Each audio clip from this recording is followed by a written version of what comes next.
Hello students, welcome my YouTube channel শিক্ষা সঙ্গম।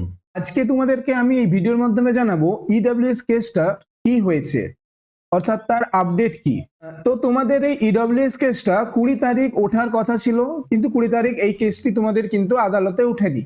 তো 21 তারিখ তোমাদের এই কেসটা আদালতে উঠেছিল এবং সেই দিন কিন্তু এই কেসটার ফাইসালা হয়নি। ঠিক আছে, ক্যান ফাইল থাকা সত্ত্বেও কিন্তু এই কেসটির কোনো ফাইসালা হয়নি এবং তোমরা দেখতেই পাচ্ছ তোমাদের এই কেসটির নেক্সট হিয়ারিং ডেট দিয়ে দিয়েছে 18ই মে। ঠিক আছে, অর্থাৎ 18ই মের আগে কিন্তু তোমাদের কোনরূপ রেজাল্ট কিন্তু আর বেরোনোর চান্স নেই। আমি তো তোমাদেরকে আগেই বলেছিলাম যতক্ষণ না সমস্ত কেস মিটছে তার আগে কিন্তু তোমাদের রেজাল্ট বেরোবে না। তো এর একটা অর্ডার কপি এসছে এবং এই অর্ডার কপিয়ে তোমাদের কিন্তু সমস্ত কেসটি বর্ণনা রয়েছে। দেখো, এটা সুদীপ্তা চক্রবর্তীর দ্বারা কেসটা করা হয়েছিল এবং অনারেবল জাস্টিস অমৃতা সিনহার বেঞ্চে কিন্তু এই কেসটি উঠেছিল।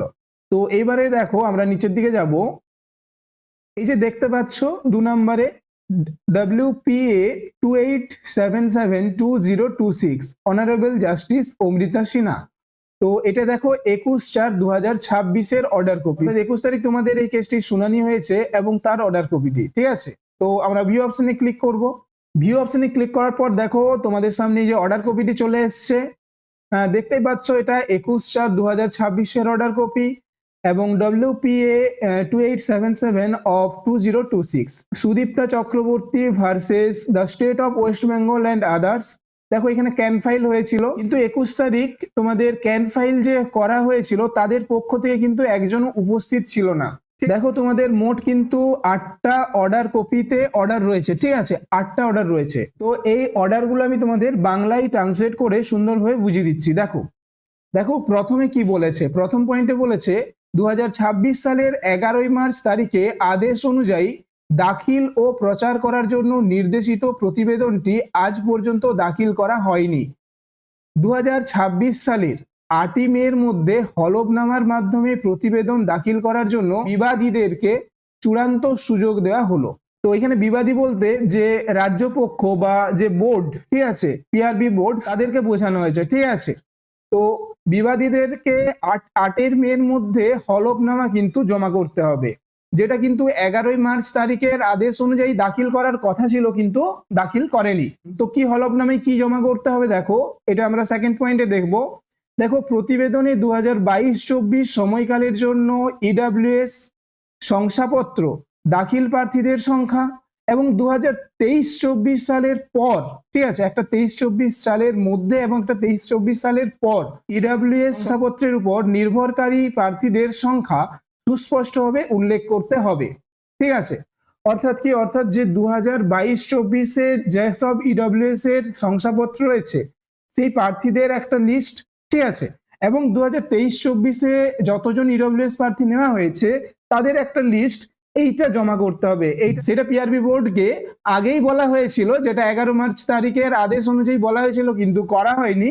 তো এবারে কিন্তু 8 মের মধ্যে তাদেরকে কিন্তু জমা করতেই হবে। ঠিক আছে, অর্থাৎ যেটা 2022-24 সালের ইডব্লিউএস কতজন প্রার্থী রয়েছে এবং 2023-24-এর পরে কতজন প্রার্থীকে নেওয়া হয়েছে সেই লিস্টটা কিন্তু জমা করতে হবে।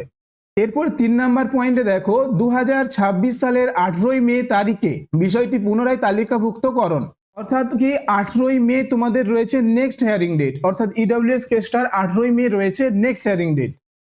4 নম্বর পয়েন্টে দেখো, আবেদনকারীর মুলতবি তারিখের পূর্বে এর বিরুদ্ধে আপত্তি দাখিল করতে পারবেন। মানে কি, এই যে 18ই মে নেক্সট হিয়ারিং ডেট রয়েছে তার আগে আবেদনকারীরা, অর্থাৎ যে সুদীপ্তা চক্রবর্তীর যে কেসটা যারা করেছে, ঠিক আছে, তারা কোনো আপত্তি থাকলে এইটার বিরুদ্ধে তারা দাখিল করতে পারবে। এরপরে দেখো 5 নম্বরে, আবেদনটির সমর্থনে কেউ উপস্থিত হননি, অর্থাৎ ক্যান নম্বর 1/2026, ঠিক আছে, অর্থাৎ যে ক্যান ফাইল হয়েছিল সেই ক্যান ফাইলের সমর্থনে কিন্তু কেউ উপস্থিত থাকেনি। 21 তারিখ ক্যান ফাইল করা হয়েছিল, সেই ক্যান ফাইলের কেউ কিন্তু সেদিন উপস্থিত থাকেনি। তবে ন্যায্য বিচারের স্বার্থে আবেদনটি রিট পিটিশনের সাথে তালিকাভুক্ত করা হোক। অর্থাৎ আবেদনটি রিট পিটিশনের সাথে তালিকাভুক্ত করা হয়েছে। ঠিক আছে, এবং এই যে নিয়োগ প্রক্রিয়ায় বিবাদীদের দ্বারা গৃহীত যে কোনো পদক্ষেপ এই রিট পিটিশনের ফলাফল দ্বারা কিন্তু নিয়ন্ত্রিত হবে।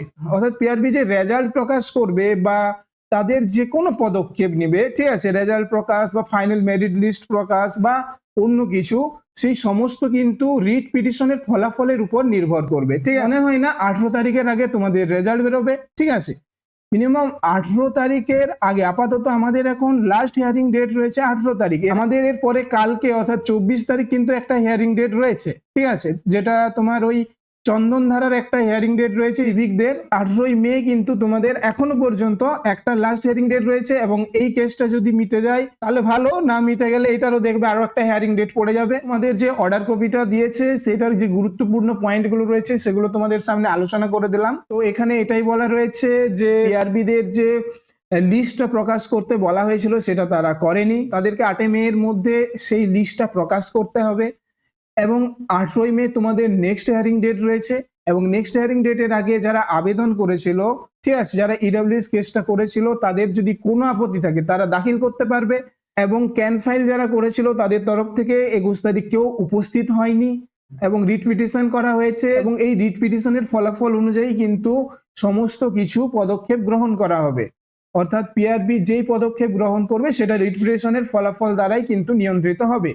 তো এই সমস্ত বিষয়টা কিন্তু বলা রয়েছে। তো এরকম আপডেট ভিডিওগুলো পাওয়ার জন্য তোমরা অবশ্যই কিন্তু চ্যানেলটি সাবস্ক্রাইব করে রাখতে পারো, এবং ভিডিওটি যদি ভালো লেগে থাকে তাহলে একটা লাইক করে দিও। তো দেখা হচ্ছে পরের ভিডিওতে।